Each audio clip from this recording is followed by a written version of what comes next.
نداء الحق صوت قد شجاني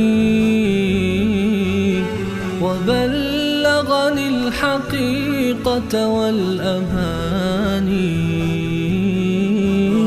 وكان لي السبيل إلى المعالي ونورا للهداية والبيان.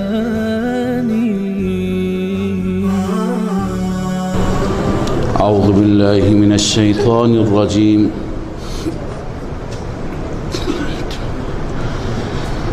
بسم الله الرحمن الرحيم.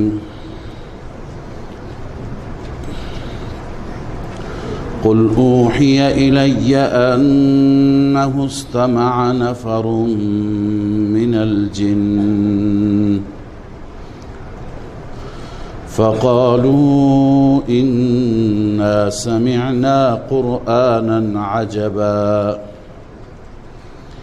يهدي إلى الرشد فآمنا به ولن نشرك بربنا أحدا وأنه تعالى جد ربنا ما اتخذ صاحبة ولا ولدا وأنه كان يقول سفيهنا على الله شططا. صدق الله.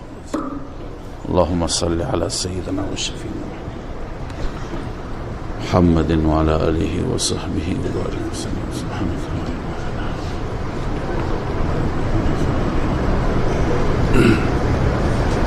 سوره مبارکه جن هست. قبل از این سوره ما سوره نوح را خواندیم که در سوره نوح برای اثبات موضوع توحید روایت از نوح بود و نقل قول از نوح بود و سخنرانی نوح علیه السلام.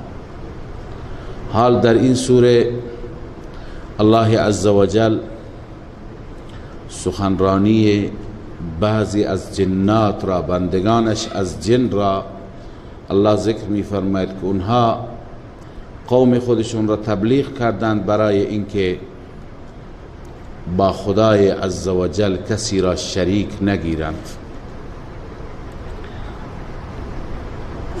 در رابطه با شأن نزول این سوره و آیاتی که تلاوت گردید، سبب نزول این آیات چی هست؟ اون چی که در تفاسیر نوشته و به صورت خلاصه خدمت شما عرض بکنم، اون اینه که قبل از بعثت رسول اکرم صلی الله علیه و سلم جنات به آسانی و به راحت در آسمان ها تردد داشتند، می رفتند و یه جایی مخفی می شدند، پنهان می شدند و جلساتی که فرشتگان برای امور می گرفتند، اموری که به فرشتگان سپرده می شد از سوی افراد مافوق اونها، در این جلسات استراق سمع می کردند، گوش می کردند و بعد از اون اخباری، اطلاعاتی کم و بیشی که بهشون گیرشون می آمد این اخبار و اطلاعات را می آوردن به کسانی که جنات را مسخر کرده بودند، تابع کرده بودند و این جنات برای اونها کار می کردند، به اونها تحویل می دادند و اون افراد از این طریق مردم را گمراه می کردند، ادعای غیب می کردند، ادعاهای دیگر می کردند و این مشغله‌ای بود برای گمراهی مردم. اما بعد از اینکه رسول مکرم صلی الله علیه و سلم نبی خاتم مبعوث شدند و مسیر این وحی مسیر آسمان ها هست، ابتدای این وحی از لوح محفوظ هست به آسمان ها و از آسمان هاست به دنیا و فرشته‌ای که الله عزوجل ایشون را هم امین معرفی می فرماید و هم قوی معرفی می فرماید. انه لقول رسول کریم ذی قوة عند ذی العرش مکین مطاع ثم امین. اینها همه القاب جبرائیل هستند، هم مطاع هست، همه فرشتگان دیگر مطیع او هستند، هم امین هست که در این امانت کوتاهی نکرد و نمی کند و هم قوی هست، چنان قوی هست که هیچ کسی توانایی برخورد با او را و توانایی دستبرد به امانت او را ندارد. لذا الله عزوجل برای اهتمام وحی چنین فرشته قوی را تعیین کرد و بعد از اون تمام ورودی هایی که به آسمان ها می رفت، برای همه ورودی ها دستور رسید که فرشتگان گذاشته بشه، نگهبانان گذاشته بشه. بعد از اون تمام منافذ، تمام راه ها، تمام ورودی ها مسدود بود. هر کاری می کردند شیاطین، جنات خودشون را به آسمان ها برسانند نمی تونستند، تمام راه ها مسدود بود. متوجه شدند یه اتفاق بزرگی داره می افته و یک مناسبت خاصی هست. بنده همیشه عرض می کنم بلا تشبیه، مثل این مناسبت است گاهی در مثلا شهری مثل شهر ما وقتی بناست که یک مراسم بسیار بزرگی بشه، یه مناسبت قوی بشه، مثلا بناست رهبر مملکت بیاد، رئیس جمهور بیاد، قبل از اون خیلی برنامه ریزی میشه. شاید از یکی دو ماه قبل تمام راه ها را، تمام مرزها را، تمام ورودی ها را محکم میبندند به خاطر اهمیت موضوع. شاید خطری هم نباشد، اما تشریفات کارهای خودشون را انجام میدن. بعضی کارها تشریفاتی هست. کسی از جنات جرأت نداشت، توان نداشت، قدرت نداشت که دستبردی بزند به وحی الهی، اما الله عزوجل این کار را، کار آغاز وحی را با یک تشریفات خاصی، با یک اهتمام خاصی الله تعالی آغاز فرمودند. بنابراین جنات وقتی که دیدند که تمام راه ها مسدود است، احساس کردند که یه اتفاق بزرگی اتفاق افتاده، پیش آمده که هیچ راهی ما نداریم و هر جا اگر کسی بره شهاب ثاقب شلیک میشه به طرف او و او را پودر میکند و خاکستر میکند. بنابراین با ابلیس که بعضی میگن ابوالجن هست، همونطور که آدم ابوالبشر هست، ابلیس ابوالجن هست، و بعضی میگن نه ابوالجن نیست، اما در میان جنات یک جایگاه خاصی دارد. با او مطرح کردند و اون گفت که شما جنات غیب نمیدانند. بی خود بعضی جا ادعا میشه که جنات غیب میدانند، خبر ندارن اونها از حقایق. لذا او گفت که پس شما برید بررسی بکنید. دسته های مختلفی تشکیل داد، گروه های مختلفی تو دنیا بگردید ببینید چه خبر است. تعدادی از جنات منطقه نصیبین که تعداد اینها را بیشتر مفسران 9 نفر گفتن، بعضی 7 نفر هم گفتن، اینها مأموریت پیدا کردن به سوی سرزمین حجاز و به سوی سرزمین تهامه بیایند. این سرزمینی که مربوط به جزیره العرب هست.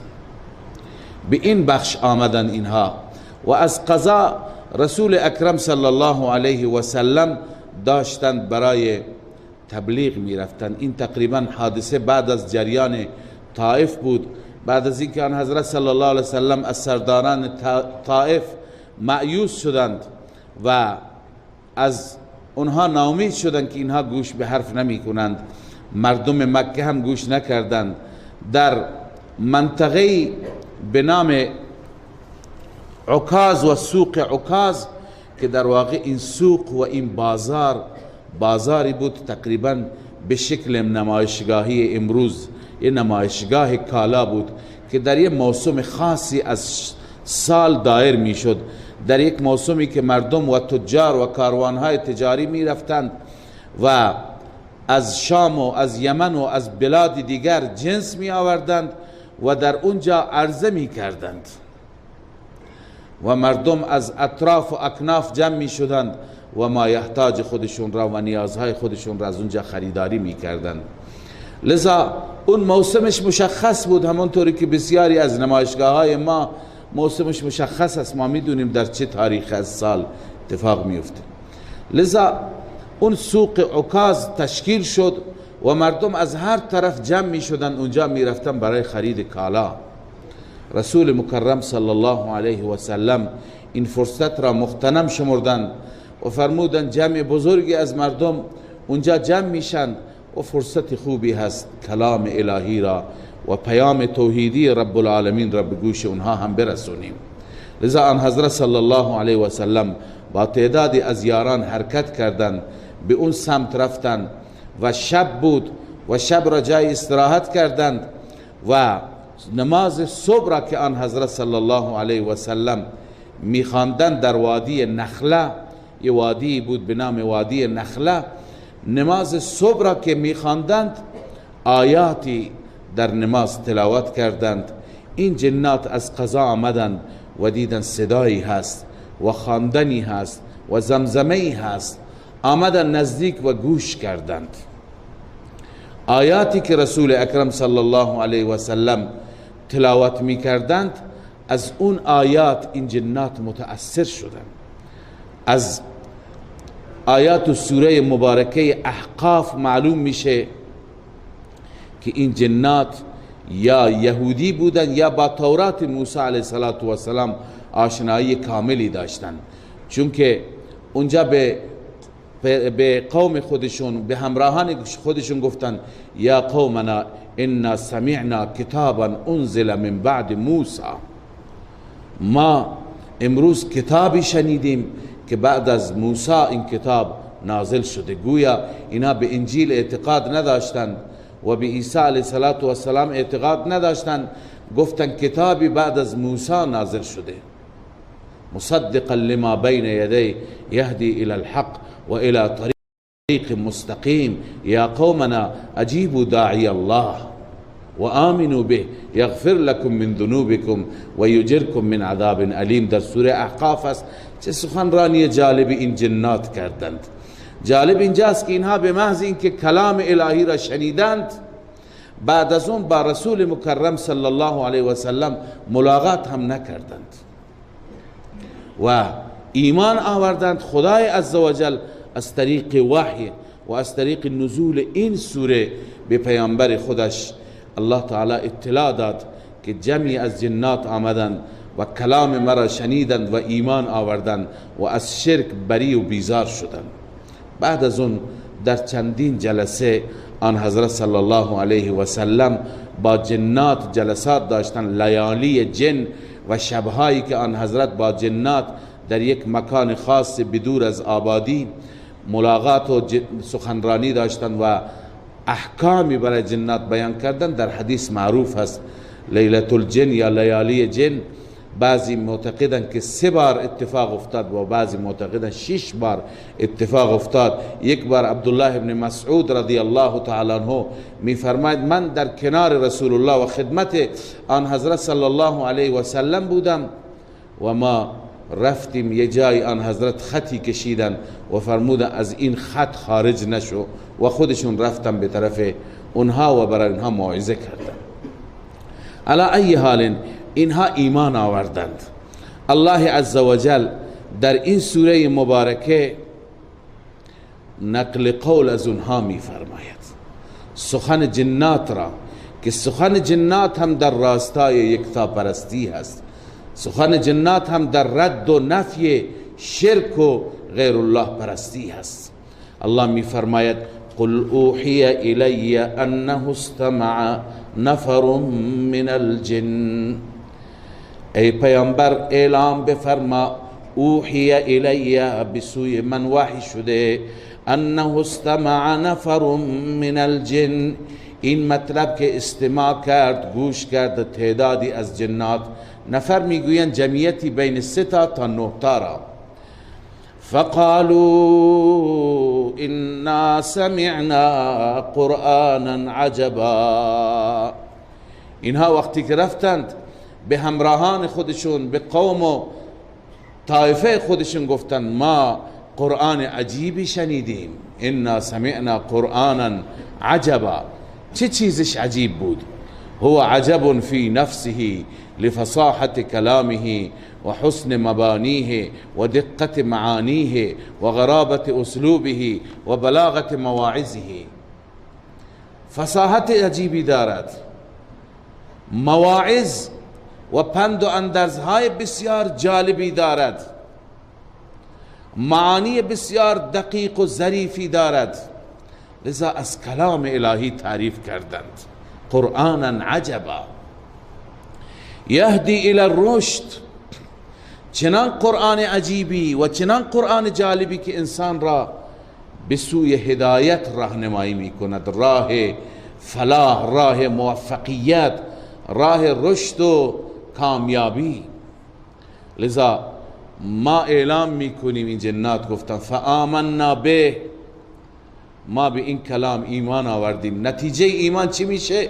ولن نشرک بربنا احدا، ما از این به بعد نسبت به ربمان احدی را شریک قرار نمیدهیم. واقعا کلام الهی این تأثیر را دارد. کسی که کلام الهی را خوب درک بکند، خوب بفهمد، اون انسان از شرک فاصله میگیرد. بعضی از عموم مردم متاسفانه که گرفتار خرافاتند، گرفتار شرک هستند، گرفتار صورتهایی از شرک مثل استمداد از غیر خدا، کمک گرفتن از غیر خدا، این همه و همه به دلیل این است که از قرآن فاصله دارند. و الا قرآن مسائل را بسیار واضح، بسیار روشن بیان فرموده. در قرآن هیچ خفایی نیست، هیچ پوشیدگی و پیچیدگی نیست. الله عزوجل صاف و شفاف بیان کرده. لذا این خاصیت قرآن اینه که اگر کسی قرآن را درست درک بکند، درست بفهمد، بعد از اون تو زندگیش شرک نمی کند. اما کسانی که مبتلا به شرک باشند، اونا از قرآن بدورند. شاید بعضی از مردم که سنشون بالاتر باشد در این منطقه بیاد دارند که قدیمها بعضی ملاها و دراویش می گفتند که قرآن را ترجمه و تفسیر نکنید که کفره. یعنی اینقدر از قرآن دوری می کردند. این نه اینکه از قرآن می ترسیدن، بلکه در واقع این وسواس شیطان بود. شیطان این تلقین را به اونها کرده بود که هر کس که نزدیک قرآن بره مرتکب کفر میشه اگر قرآن را بفهمه. بس نباید قرآن را تفسیر کرد، تشریح کرد. چرا؟ میدونستند، شیاطین میدونند که وقتی که مردم آگاه باشند از مطالب و از معانی قرآن، این مردم یکتاپرست میشن، موحد میشند. اون وقت در ذات و صفات الله عزوجل کسی را با رب شریک قرار نمیدهند، حتی پیامبران را همسط خدا نمیدانند، فرشتگان را نمیدانند. به این خاطر اونها وقتی که کلام الهی را شنیدند برایشون مفهوم شد، اعلام کردند ولن نشرک بربنا احدا، ما شریک نمیگیریم نسبت به ربمان احدی را. و ما به این نتیجه رسیدیم که و انه تعالی جد ربنا ما اتخذ صاحبة ولا ولدا، ذات پروردگار و صفات پروردگار بسیار عظیم است. اونطوری که ماها فکر کردیم، ما اهل کتاب، ما یهودی ها، ما مسیحیان، مشرکان مکه، چون این جنات یهودی بودن، اونطور که ما فکر کردیم نیست. خدا نه همسر دارد نه فرزند دارد، ذاتش بزرگه، ذاتش بالاتر از این حرف هاست، عالی هست.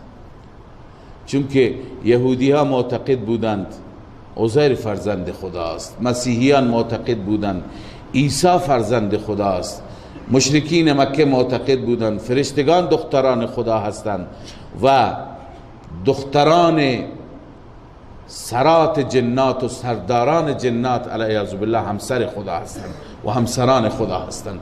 خداوند با جنات، این شیاطین درست کرده بودند، خداوند با جنات وصلت کرده و از دخترانشون ازدواج کرده و در اثر اون عرض کنم که فرشته ها پیدا شدند. لذا فرشته حاصل و نتیجه خدا و جنات، چیزهای خرافاتی که درست کرده بودند. لذا این جنات همه را نفی میکنن، میگن ذات رب ما، صفات پروردگار ما بالاتر از این مسائل است. انه تعالی جد ربنا، ذات پروردگار خیلی بالاست. ما اتخذ صاحبة ولا ولدا، همسری برای خودش انتخاب نکرده، ولا ولدا، فرزندی و پسری و دختری برای خودش انتخاب نفرموده. و انه کان یقول سفیهنا علی الله شططا، گفتند که بعضی از سفهای ما بودند، نادانها، سفیه به معنی نادان، احمق، بعضی از ما که نادانی داشتیم، حماقت داشتیم، در گذشته بر خداوند چیزهای اضافی میگفتیم. شطط میگویند وقتی که انسان از حد بگذرد، از حد تجاوز بکند، یعنی اون چیزی که حد خدای عزوجل هست از اون حد انسان بگذرد و در رابطه با خداوند انسان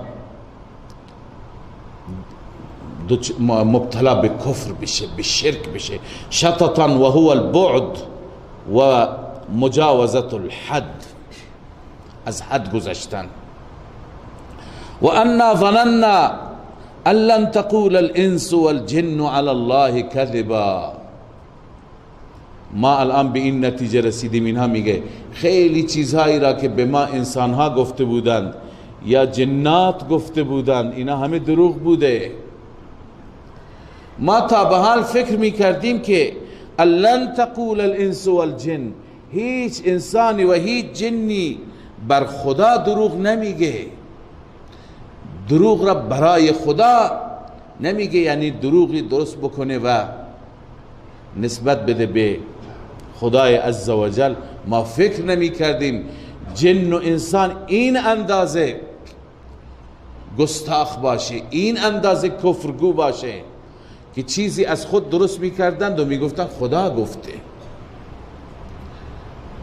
خیلی ها هستند، امروز هم اهل خرافات هستند که شرک میکنند و نسبت میدن به طرف الله عزوجل.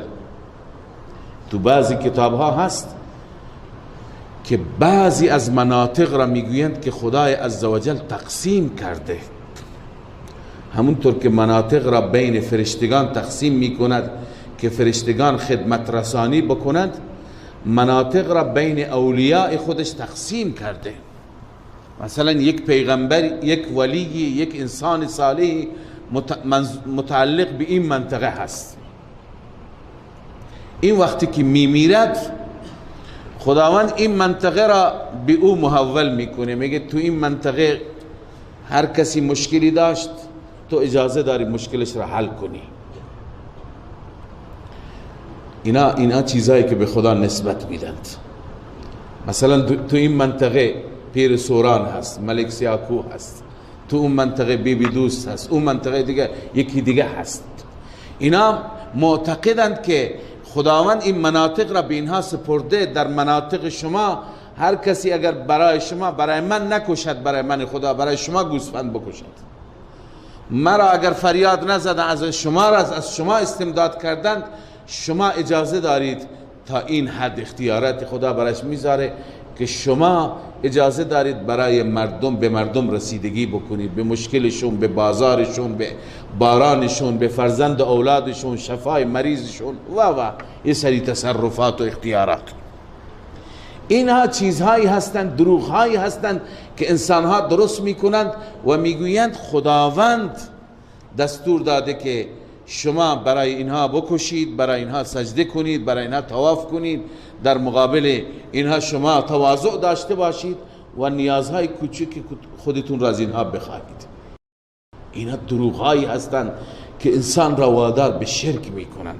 لذا این جنات همین میگفتند که و انا ظننا، ما فکر میکردیم لن تقول الانس والجن، هرگز انسان و جن بر خداوند دروغ نمیگوید. و انه کان رجال من الانس یعوذون برجال من الجن فزادوهم رهقا. همانا مردانی از انسانها پناه می بردن به مردانی از جنات و این جنات اونها را بیشتر گمراه می کردند. فزادوهم رهقا، البته طلاب عزیز دو تا تفسیر داره. یکی فزادوهم یعنی فزادو فاعل جنات هستن، هم مفعول انسان هستن. جنات در گمراهی انسان ها افزودند، یعنی انسان ها را اذیت میکردند که انسان ها مجبور بشن شرک بکنند. بیشتر تفسیرش همینه. بعضی گفتم برعکسه، انسان ها جنات را گمراه کردند. چطور؟ انسان ها میرفتن از جنات استمداد میکردن، کمک میخواستن، جنات تو پوست خودشون بزرگ میشدن که ما شدیم خدای اینها، گمراه میشدند و بیشتر خود را گم میکردند. بعضی برعکس گفتند. علا ای حال، مردانی از انسانها به مردانی از جنات پناه می بردند. این پناه بردن به چندین صورت بوده و هست که بنده یک باری در این رابطه امسال بحث کردم، ولی چون که بعضی عزیزان تازه هستن مجدد همون حرفا را تکرار می کنم. در زمان گذشته متفاوت بود. مثلا هرگاه سفر می کردن مردم، به سفرهای جنگل، سفرهای بیابان، کوه و دشت می رفتند، جنات مردم را اذیت می کردند و بعد از اینکه مردم را اذیت می کردند وردی خودشون یاد داده بودند، دعایی خودشون یاد داده بودند که اگر شما این دعا را بخونید شما مشکل نداری، اذیت نمیشید. اون دعا چیه؟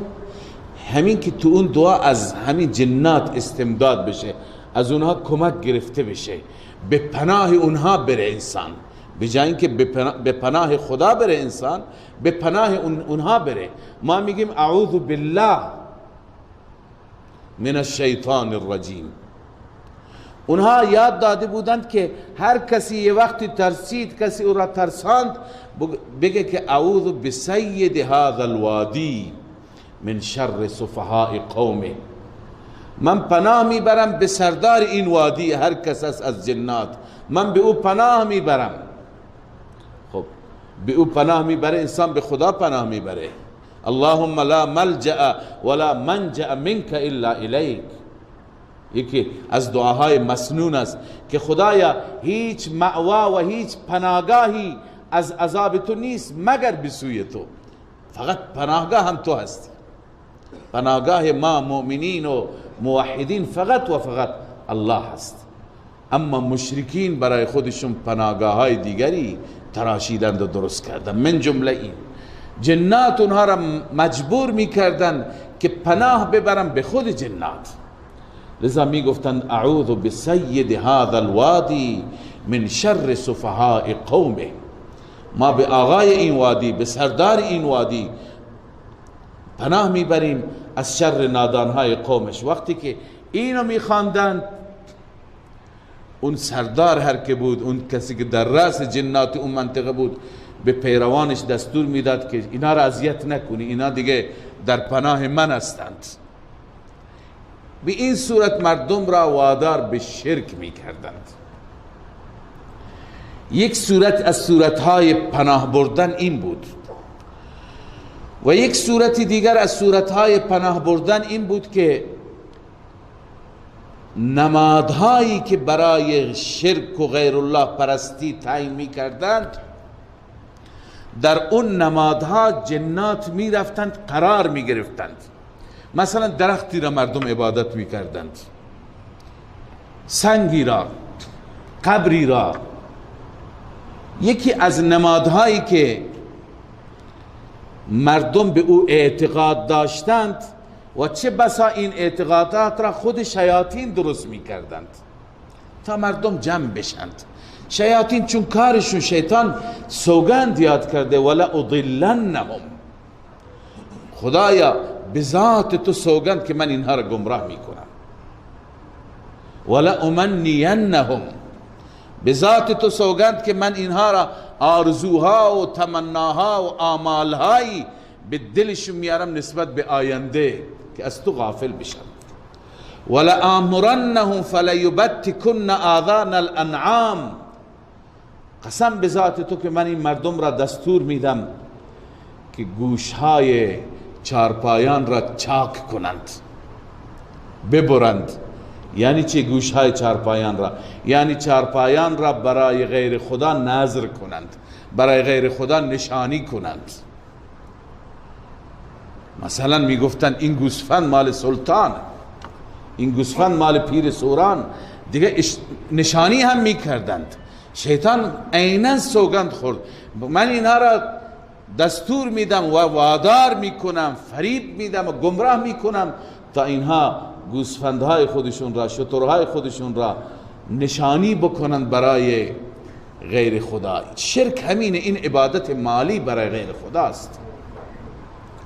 لذا هم میرفتند در اون جاهایی که مردم میرفتند گوسفند میکشتند، شتر میکشتند، حیوانات را میکشتند، اونجا میرفتند و این جنات پشت اون درخت، پشت اون نماد شرکی، پشت اون سنگ ناپدید میشد و مردم که می آمدن مردم را فریب میدادند. گاهی با مردم سخن میگفتند، به جای بزرگی خودش را معرفی میکرد.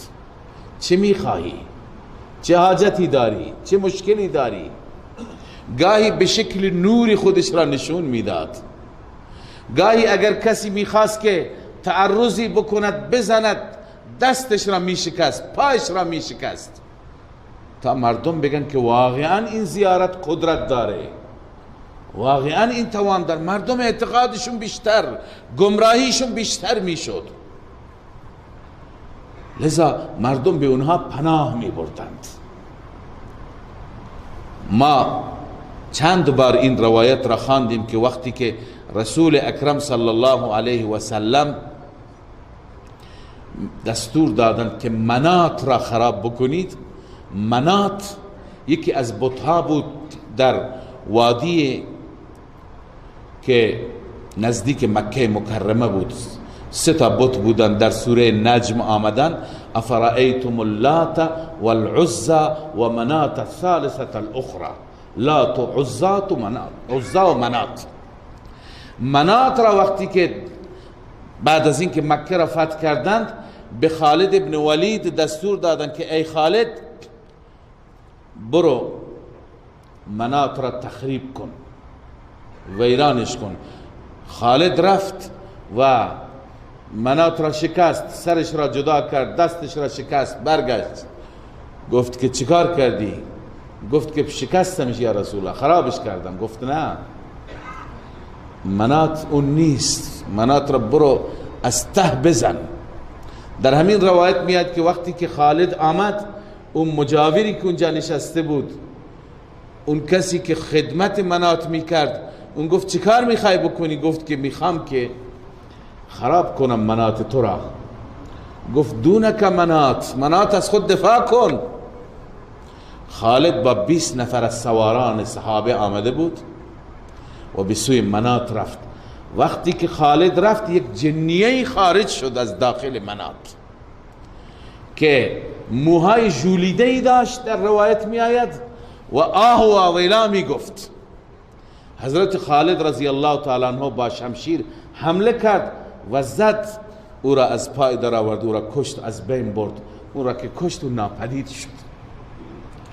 بعداً خدمت رسول الله وقتی که گزارش دادن، آن حضرت فرمود منات این بود.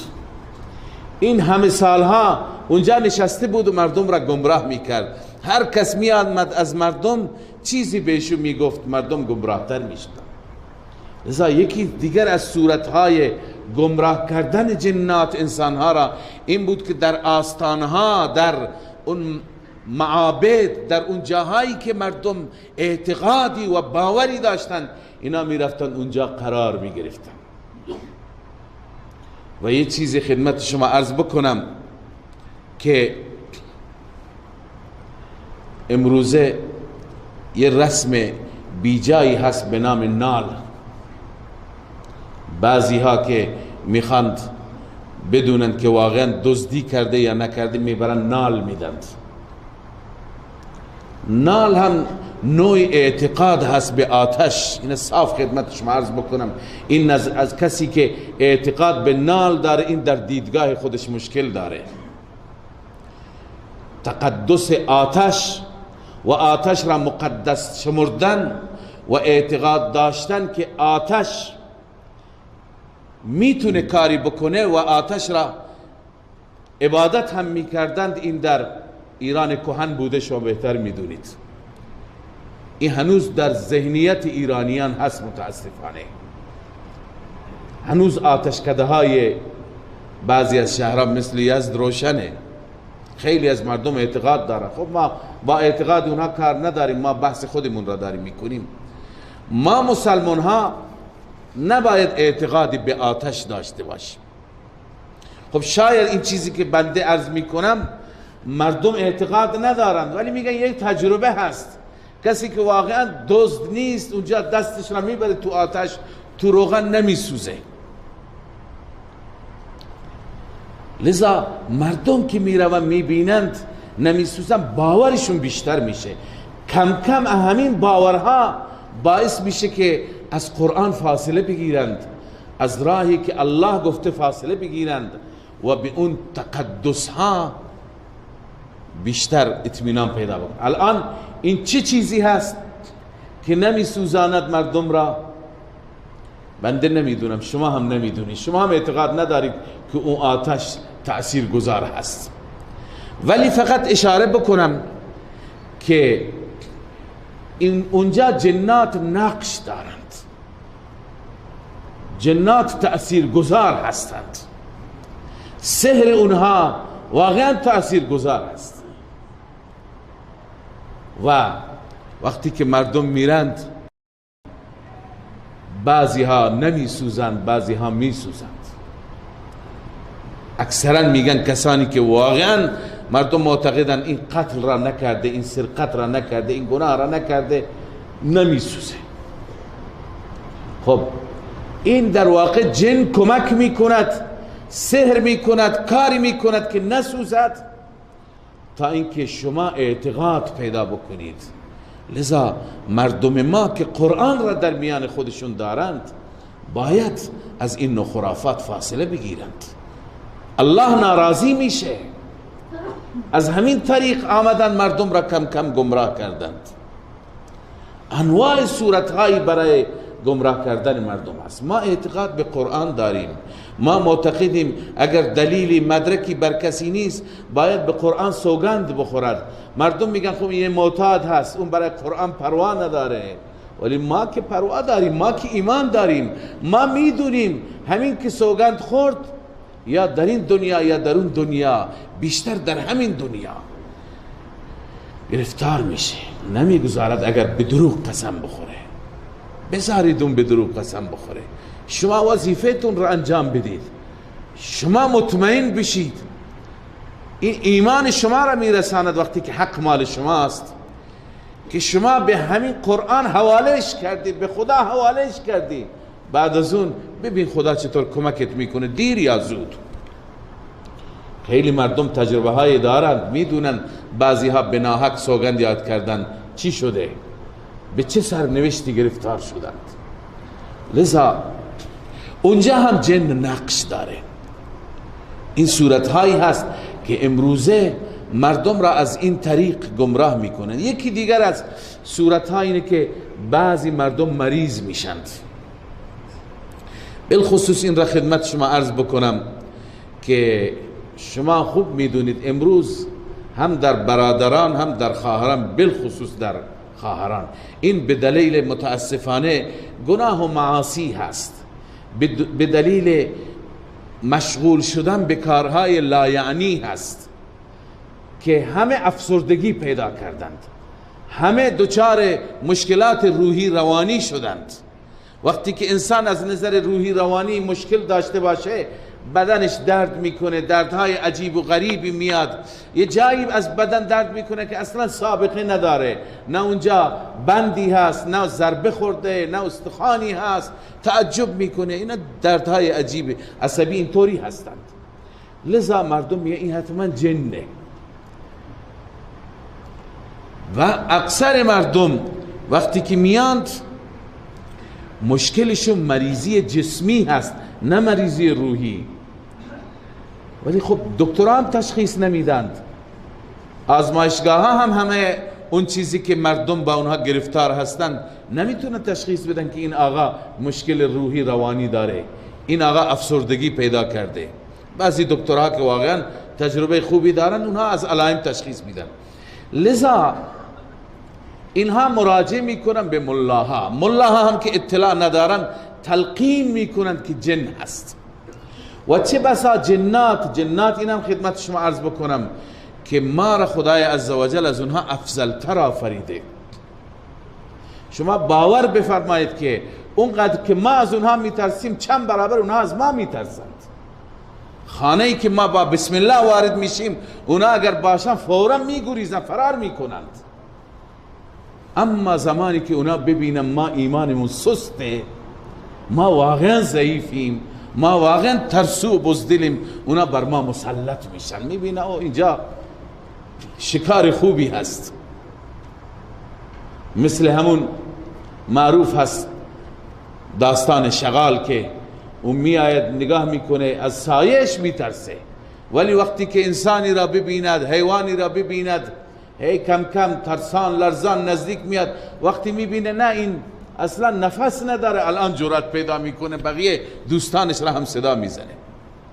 لذا اونها وقتی که میبینند که مردم ایمانشون ضعیفه، مردم ترسو هستن، مسلط میشن. و الا اگر یک خواهری، یک برادری پایبند آیات قرآنی بشه، اوراد مسنونه بشه، دعاهایی که در احادیث آمده، آیت الکرسی را همیشه بخونه، اصلا اون نمیتونه نزدیکش بیاد. بنابراین خب مردم که مریض میشند باز مراجعه میکنند. امروزه خیلی ها را بر خیلی از افراد ضعیف جنها مسلط میشن، مریضشون بر اونها وقتی مسلط بشن اذیتشون میکنند تا اینکه اولیایشون ورثهشون مراجعه بکنه به طرف اون جنگیرها. اکثر کسانی که جنگیر هستن الا ماشاءالله علم ندارند، از شرک و توحید سر در نمیبرند. چه بسا چیزهایی که می نویسند در اونها استمداد از غیر الله می کنند. یا فلان یا رفتمائیل و یا دردائیل و یا فلان و چیزهایی که اینا میگه اینا چی هستند؟ اینا میگه اسامی سرداران جنات و سرگروه های جنات هستند، از اونها استمداد میکنند. یه جای بنده دیدم یا فرعون و یا هامان و یا شداد و گفتم یعنی چی؟ چرا استمداد از غیر خدا، اونم از فرعون و هامان؟ میگه اینا اسامی سرگروه ها هستند، از هر گروهی که تو این مریض آمده من که نشون بدم فورا میبینه میفته. از این طریق ما را هی وادار به شرک میکنن ما استمداد بکنیم، بعدا رفته رفته میگه این خوب نمیشه تا خونی برای این جنات نریزی. این همه عبادت ها هستن. و حتی امروزه مردم که ماشاءالله وضعیت بازار هم خیلی خوبه، مردم دنبال عتیقه میگردند، دنبال خزانه میگردند، دنبال دفینه ها میگردند، بعضی ها طلایاب دارند و به هر حال این بیابان اون بیابان میگردند و آخر میان میپرسن میگه ما پیدا کردیم یک خزانه پیدا کردیم ولی طلسمی داره، گفته اینجا باید چند تا مرغ بیاری بکشی یا چند تا گوسفند بکشی بعدا ما راضی میشیم. از این طریق مردم را چی میکنن؟ گمراه میکنن، مبتلا میکنن. همین پناه گرفتن به جنات. برای بعضی ها جادو میکنن و بعض این کسی که جادو شده میگه این اصلا خوب نمیشه مگر اینکه پیش فلان جادوگر هندو بری، پیش فلان جادوگر سیک بری.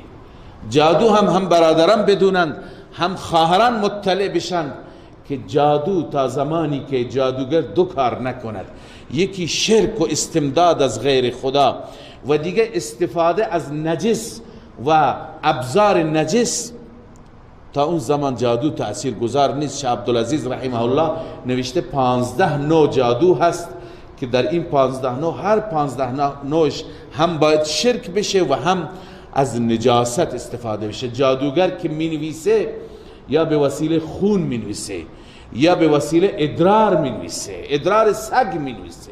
یه عزیزی سال گذشته تعریف کرد که ما اینجا داروخانه در کوثر داریم که بعضی از افراد سگهایی دارن، سگها را پرورش میکنن، نگهداری میکنن، ادرارشون را در همین زایدان منبع درآمدشون است، ادرارشون را میگیرند، اینها را موادی میزنن، خشک میکنن، پودر میکنن، بعدا میبرن به اون داروخانه میفروشن. جادوگران میان از اون جا با یک قیمت گزاف خریداری میکنن، به وسیله اینها مینویسن جادوهاشون.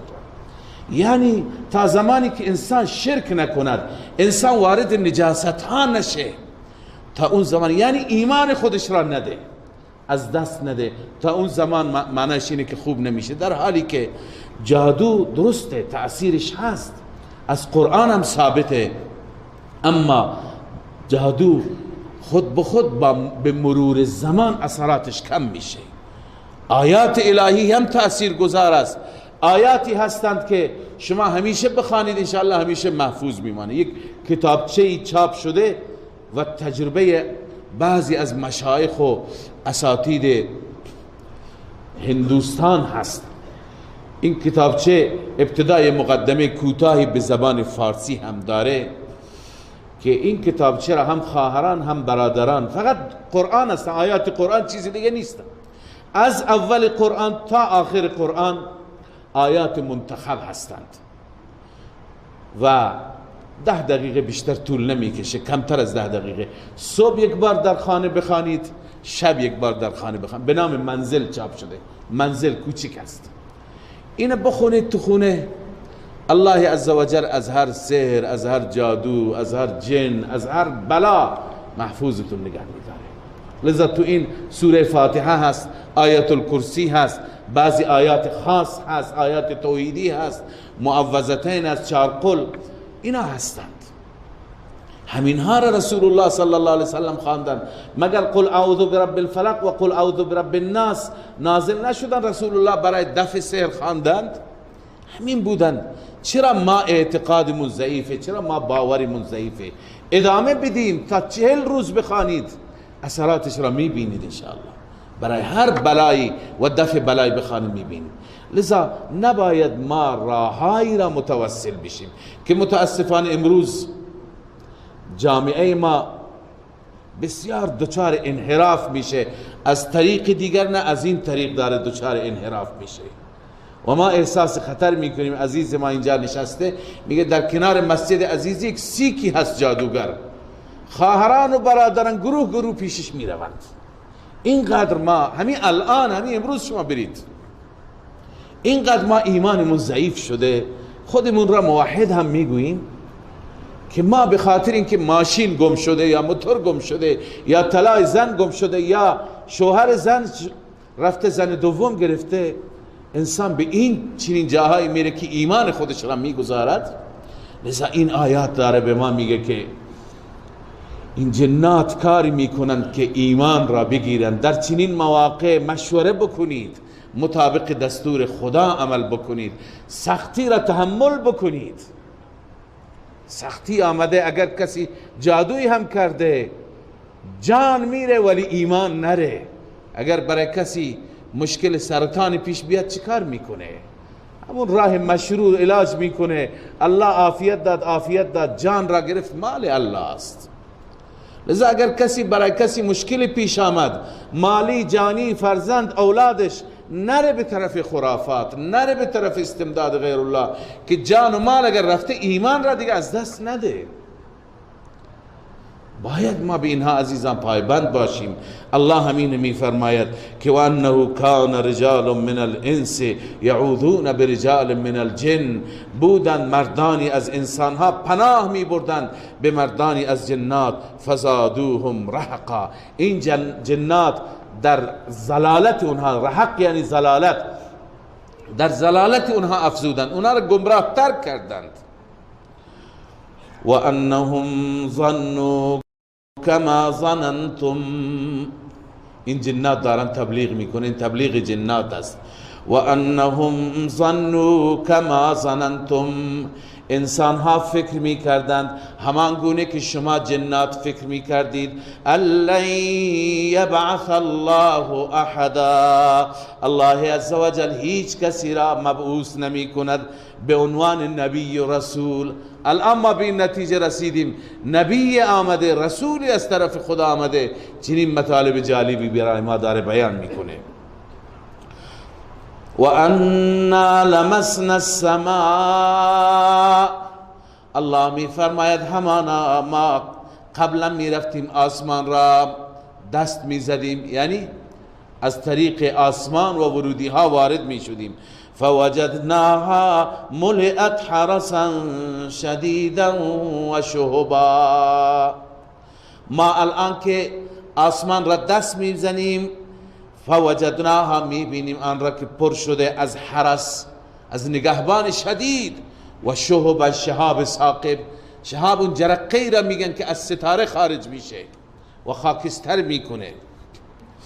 و انا كنا نقعد منها مقاعد للسمع، همانا ما بودیم می نشستیم منها از اون آسمان، یعنی در آسمان مقاعد للسمع، جاهایی برای استراق سمع، برای گوش کردن.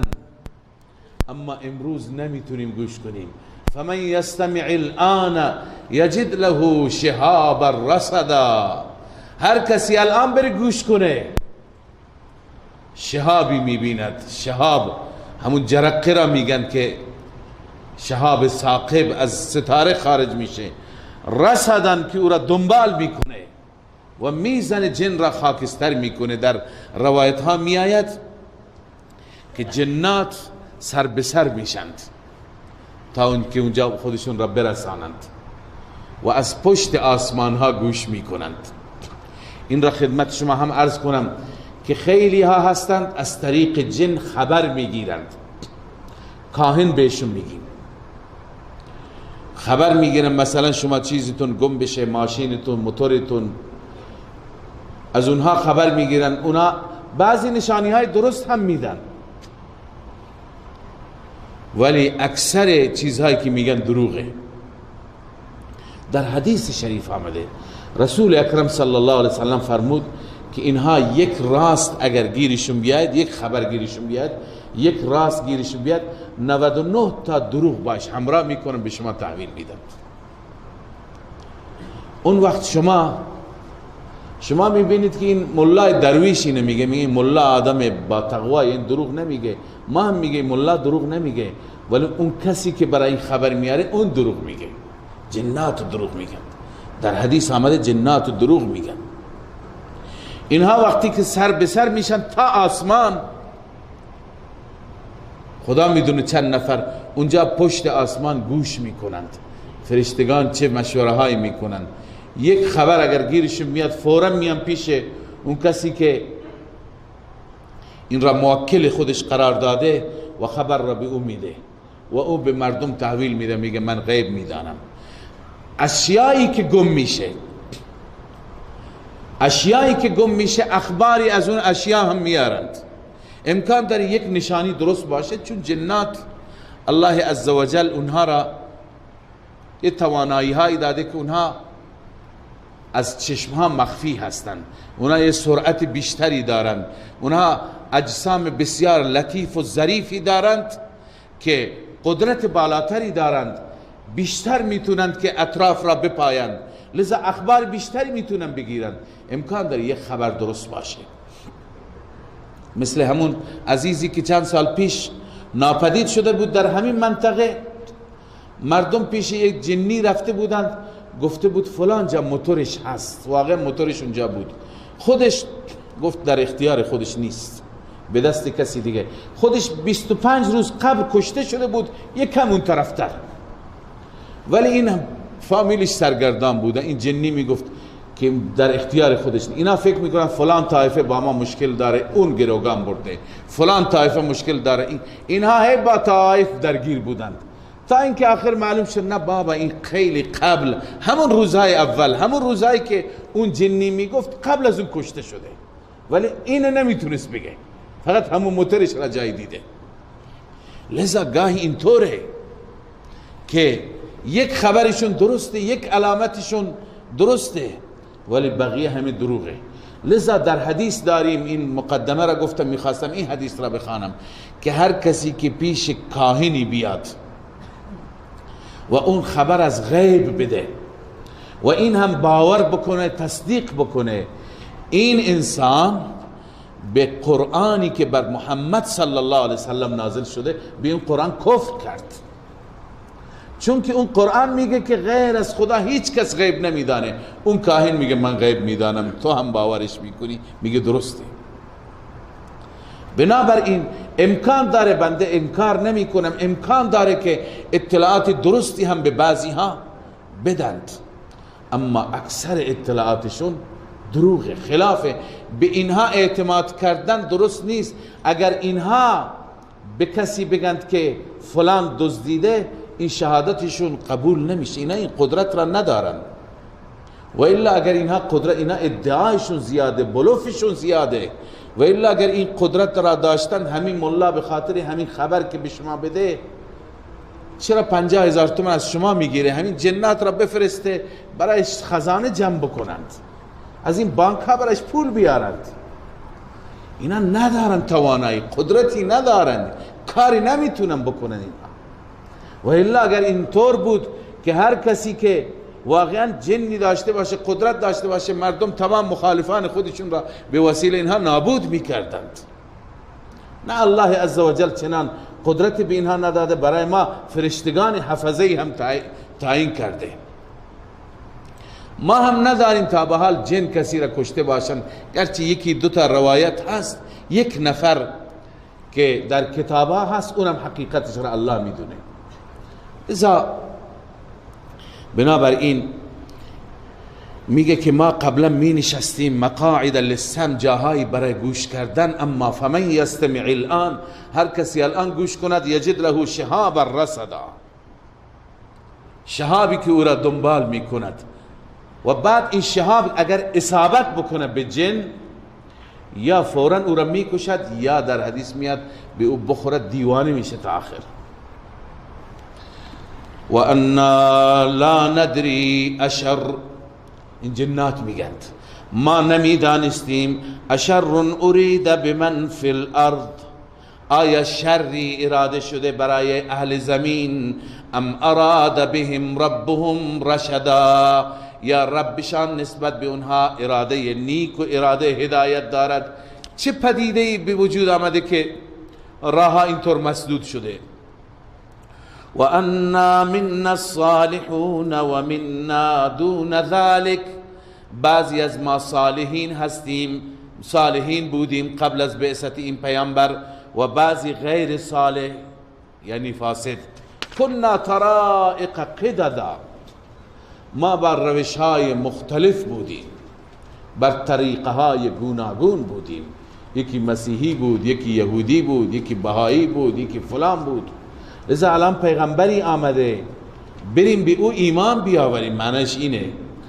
و انا ظننا ان لن نعجز الله فی الارض، همانا ما گمان میکردیم، ما میدانستیم که لن نعجز الله فی الارض، ما هرگز الله را در زمین عاجز نمیتونیم بکنیم که فرار بکنیم و مخفی بشیم، از پیش خدا نمیتونیم.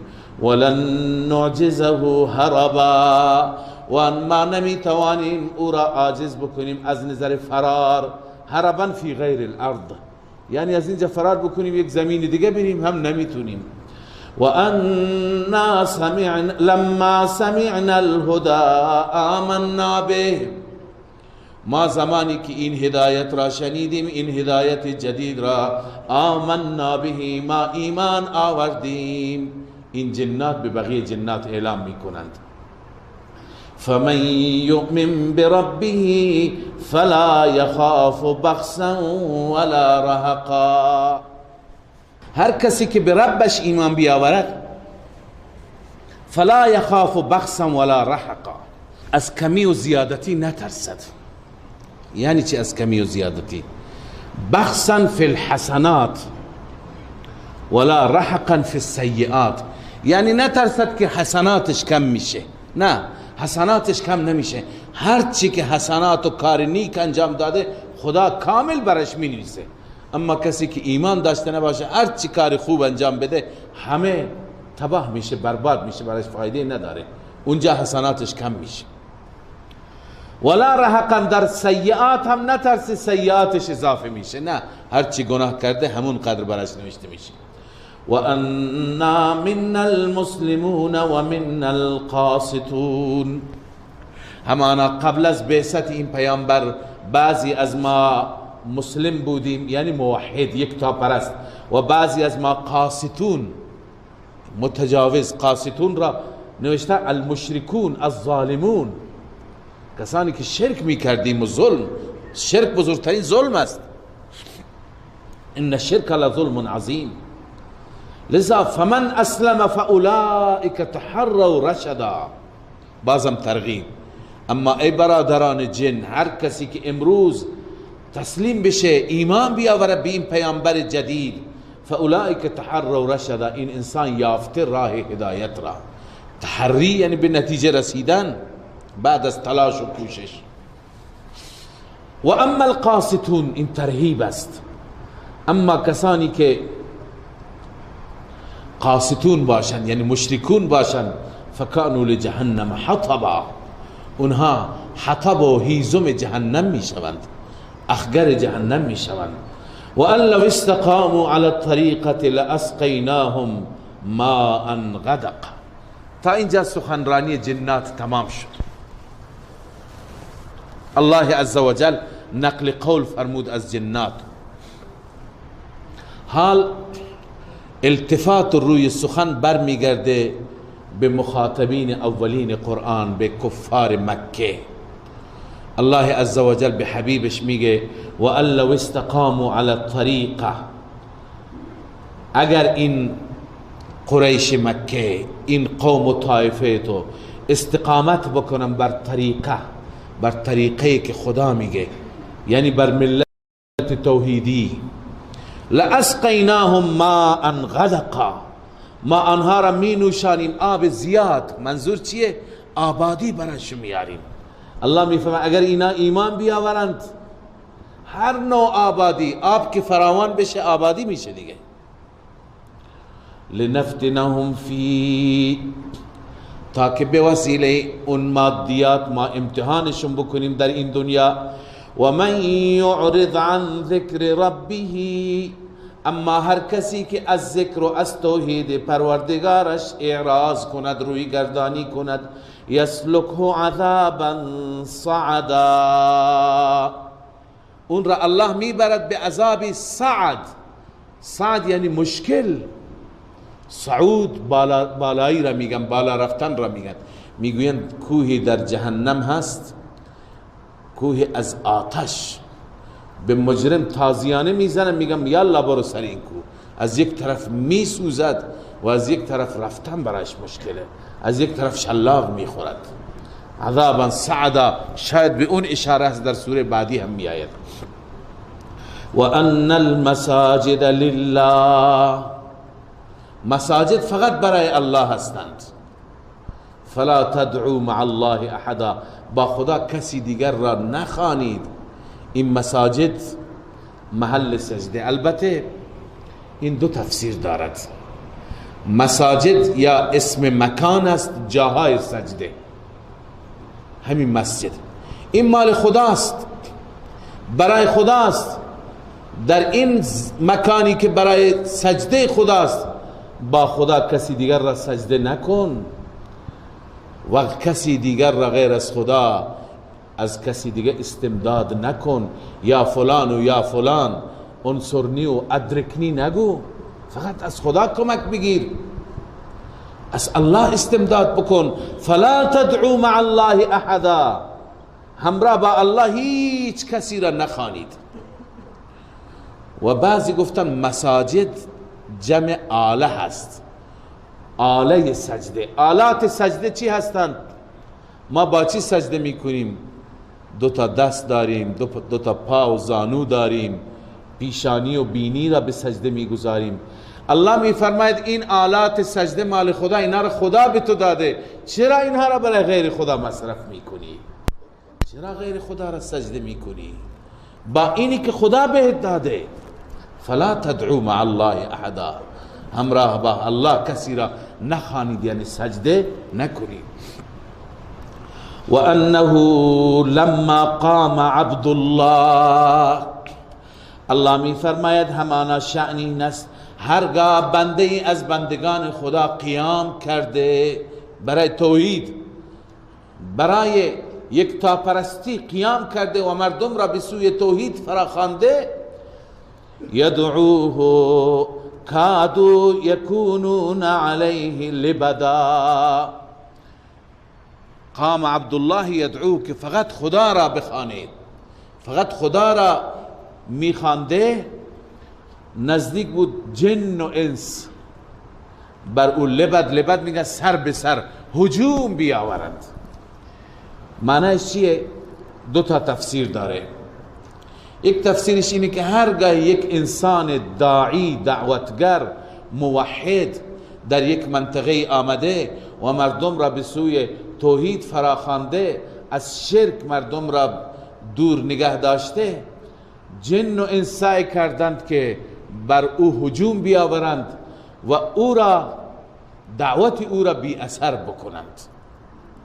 چنانچه تفسیر مظهری همین نوشته معنای این آیه بر اساس اون چی که علی ما قال الحسن و قتاده و ابن زید، این بزرگواران، اینه که انه لما قام عبدالله بالدعوة الى التوحید، هرگاه بنده ای از بندگان خدا دعوت داده به سوی توحید، کاد الجن والانس یکونون، نزدیک بود که جن و انس با هم اجتماع بکنند، یکونون مجتمعین لابطال امره، به خاطر اینکه امر او را باطل بکنند، یعنی دعوت او را بی اثر بکنند. چنانچه خیلی وقتا بوده که یک موحد می آمده یک جا مردم را دعوت به توحید می داده، مردم او را زدند، مردم او را کتک زدند، شکنجهش دادند. خیلی از انسانهای بزرگ، انسانهایی که تازه به این منطقه آمدن و با خرافات، با شرک مبارزه کردن، مردم اونها را بد و بیراه گفتن، مردم اذیتشون کردن. در این منطقه سراوان حضرت مولانا عبدالواحد حقابادی گشتی رحمه الله که حضرت صاحب معروف بود، پدر خانم و عموی گرامی حضرت شیخ الحدیث مولانا محمد یوسف رحمه الله، اون زمانی که گشت درس میخواندیم تعریف میکردن چقدر مردم ایشون را اذیت کرده. این منطقه خود ما حضرت مولانا محمد عیسی رحمه الله، اون منطقه سرباز پدر مولانا عبدالعزیز مولانا عبدالله رحمه الله، معمولا کسانی که آمدن ابتدا کتک خوردند، دشنام و فحش و بد و بیرا بهشون گفته شده، بعدا الله عزوجل به سبب استقامت اونها را سبب هدایت اون مردم و اون منطقه قرار داده. لذا پس یک معنایش اینه که هرگاه بنده ای از بندگان خدا آمده مردم را به سوی توحید دعوت داده، کادو یکونون علیه لبدا، همه بر علیه او سر به سر شدند، یعنی جمع شدند تا که دعوت او را بی اثر بکنند. این یک تفسیر. تفسیر دیگری شاه عبدالعزیز رحمه الله می فرماید که هرگاه یکی بنده ای از بندگان خدا آمده دعوتگر توحید بوده، جنات و انسانهای شیطان صفت بعد از مرگ او از او انتقام گرفتند. چطور بعد از مرگ او؟ بعد از مرگ او به مردم گفتند که این فرد الان که مرد این در کارخانه این عالم نقش دارد، این الان به خدا رسیده، شما میتونید از خودش استمداد کنید. مردم آخر شرک کردن، خود او را فریاد زدند. خیلی از انسان ها، انبیا، حضرت عیسی علیه السلام بزرگترین دعوتگر توحید، اما شیاطین کاری کردند که بعد از اینکه عیسی رفت شد و به آسمان ها رفت، مردم خود عیسی را خدا خواندند، خود عیسی را فریاد زدند. رسول الله صلی الله علیه و سلم بزرگترین منادی توحید، بعد از رسول الله شیاطین چنان فعالیت کردند که برخی از مردم جاهل و عوام از خود رسول الله استمداد می کنند.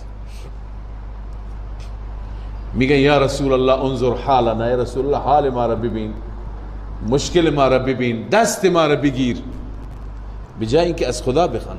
شیخ عبدالقادر جیلانی رحمه الله که کتاب الفتح الربانی را نوشته، همهش توحید و چنان جالب نوشته که هیچ کس از اولیاء مثل ایشون دقیق ننوشته. اما بعد از اینکه ایشون فوت کردند، مردم گفتند که حاجات خودتون را از شیخ عبدالقادر جیلانی بخواهید، از بایزید بستام بخواهید. این اولیایی که بر علیه شرک کار کردند چه کار کردند؟ شاه عبدالعزیز میفرماید هرگاه بنده فقط الله را میخواند و عبادت او را بجا می آورد، مردم به دلیل کمال ذکر و عبادت او را در کارخانه الهی دخیل میدانند و برای حاجات خیش بر او هجوم می آورند. یعنی مردم خودش را بعد از مرگش چی می کنند؟ ازش کمک می گیرند. یک ترجمه و یک تفسیر اینه که شاه عبدالعزیز ذکر کرده. علی ای حال، بعد از این الله عزوجل به پیغمبرش میگه ای حبیب من، تو دعوتت را به این شکل بده. ببین این دعوت رسول الله است.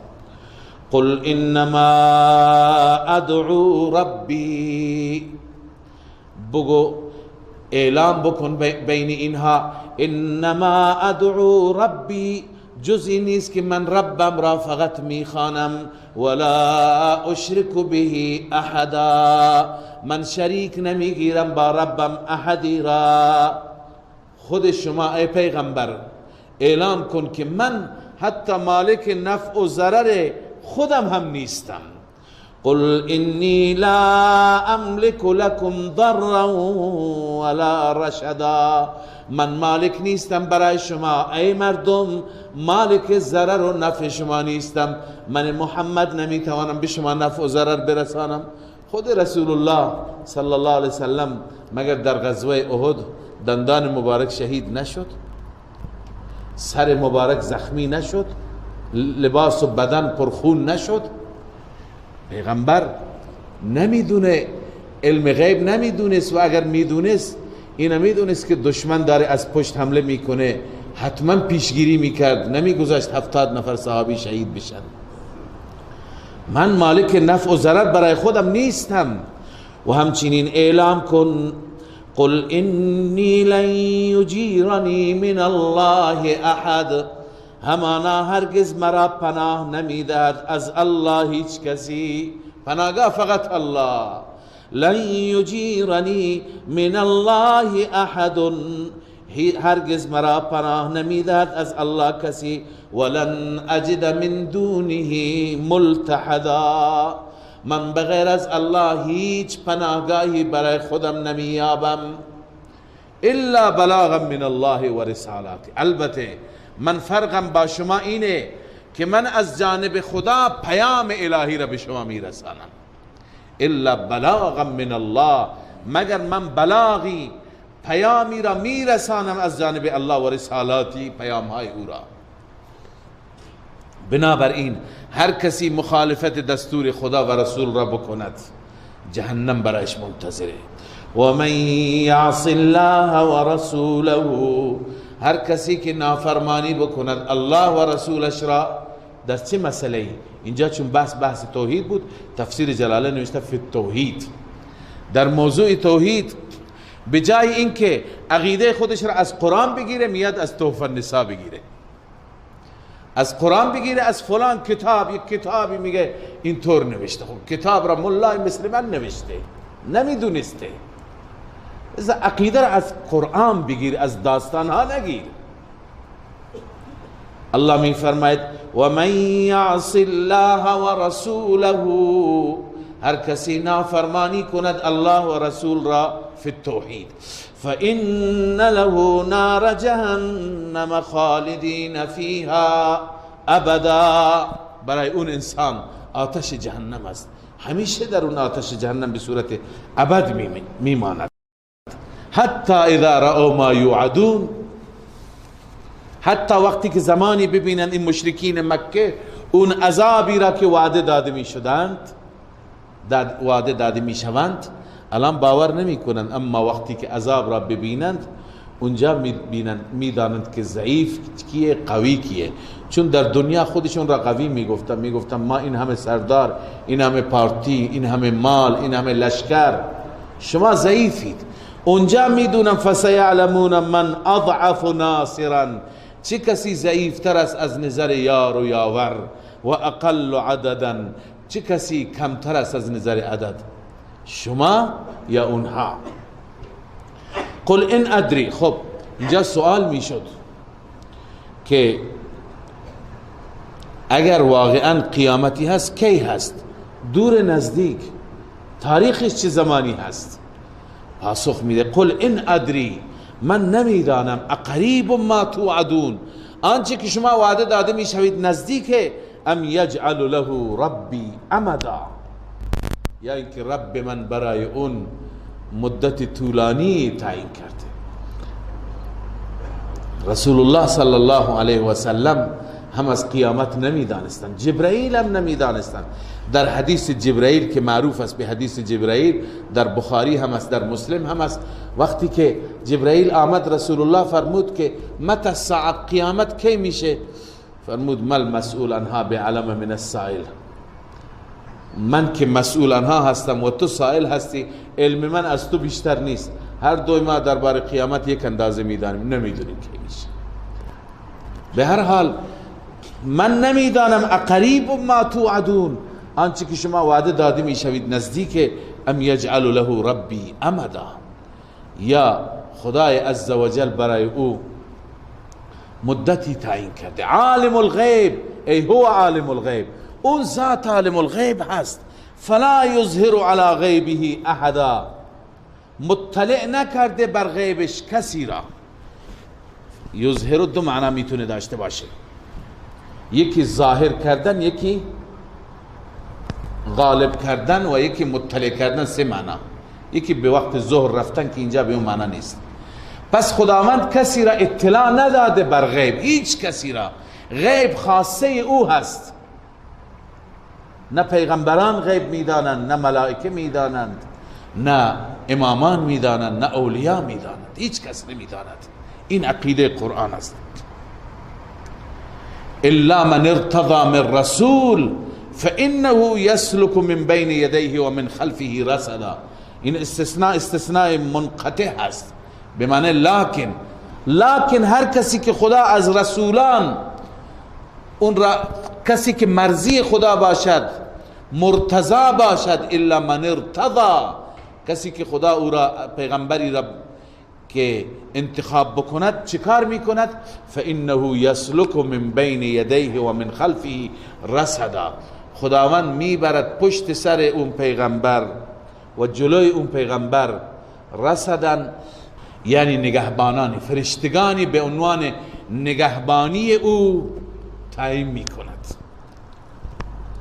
غیب نمیدانه، فرشته هستند همراه او که اون کلام الهی را میرسن. برای چه؟ لیعلم ان قد ابلغوا رسالات ربهم، این علت یسلکو هست، تا که معلوم بکند که قد ابلغوا رسالات ربهم، پیام خدا را رساندند. و احاط بما لدیهم، و ملائکه احاطه میکنه اون چیزی که جلویشون هست، یعنی فقط از جلوی خودشون خبر دارن، اونام غیب نمیدانن. و احصا کل شیء عددا، اما الله احاطه کرده اون چیزی که جلوی ملائکه هست و جلوی رسولان است، و هر چیز را الله عزوجل از نظر عدد احصا فرموده، به معنی احاطه فرموده، همه چیز را میداند. خدا میداند، بغیر از خدا هیچ کسی نمیداند. این سوره مبارکه جن بود که مطالب که جنات بیان کردن بیشتر مطالب اعتقادی هست. خداوند عزوجل به ما این نوع عقیده توحیدی که فقط از خدا استمداد بطلبیم و صفات مخصوص خدا را برای خدا بدانیم عنایت بفرمایید. صدق الله. الحمد لله رب العالمين والعاقبة للمتقين والصلاة والسلام على سيدنا وحبيبنا ومولانا محمد وعلى آله وأصحابه أجمعين. يا رب لك الحمد كما ينبغي لجلال وجهك وعظيم سلطانك. اللهم لا نحصي ثناء عليك أنت كما أثنيت على نفسك. اللهم صل وسلم على سيدنا وحبيبنا ومولانا محمد وعلى آل سيدنا وحبيبنا ومولانا محمد وبارك وسلم. ربنا وآتنا ما وعدتنا على رسلك. ربنا وآتنا ما وعدتنا على رسلك ولا تخزنا يوم القيامة ولا تخزنا يوم القيامة ولا تخزنا يوم القيامة إنك لا تخلف الميعاد. رب اغفر وارحم وأنت خير الراحمين. رب اغفر وارحم وأنت خير الراحمين. رب اغفر وارحم وأنت خير الراحمين. پروردگارا، بزرگترین مسئله ما، بزرگترین سؤال و خواسته ما در این شبها و روزها که شبهای مغفرت، روزهای بخشش و بذل و جود، پروردگارا مغفرت گناهان و مغفرت ذنوب ماست. مولا، در میان ما هیچ انسانی را محروم نگذار. همه ما را مغفرت بفرما، همه ما را ببخش، از سر تقصیر همه ما درگذر باش. پروردگار، به استحقاق و شایستگی ما نگاه نکن. مولا، به ذات عالیه و صفات عالیت که تو غفوری، تو رحیمی، تو عفوی، تو کریمی، تو ارحم الراحمینی، تو ذو الجلال والاکرامی. پروردگارا، از سر تقصیر ما درگذر باش. مولا، ما توفیقی نداشتیم در این شبها و این روزها بغیر از غفلت، اما عذر خواهی میکنیم، گناهانمون را تقدیم میکنیم برای بخشش. اله العالمین، ربا، از ما درگذر باش، ما را ببخش و ما را از بندگان صالحت بگردان، از بندگان خاص و مقربت بگردان. پروردگارا، خیرات دنیا و آخرت را به ما نصیب بفرما، گذشتگان ما را غریق رحمت بفرما. اله العالمین، اموات را به ویژه پدران و مادران ما را ببخش و روحشان را شاد بگردان. اساتید و مشایخ ما که رفتن همه را غریق رحمت بفرما. اله العالمین وسیله آزادی زندانیان فراهم بفرما. بی اولادان را اولاد بده. به حال ورشکستگان و عزیزانی که مشکل مالی دارند مولا رسیدگی بفرما. همه نوع مشکلات را، مشکلات شخصی، فردی، خانوادگی، قومی، سیاسی، همه نوع مشکلات را حل بفرما مولا. مشکلات امت رسول الله را حل بفرما. اله العالمین خاتمه ما را با ایمان بگردان و آخرت ما را آباد بگردان. ربنا تقبل منا انك انت السميع العليم وتب علينا انك انت التواب الرحيم. آمين آمين برحمتك. اللهم صل على محمد.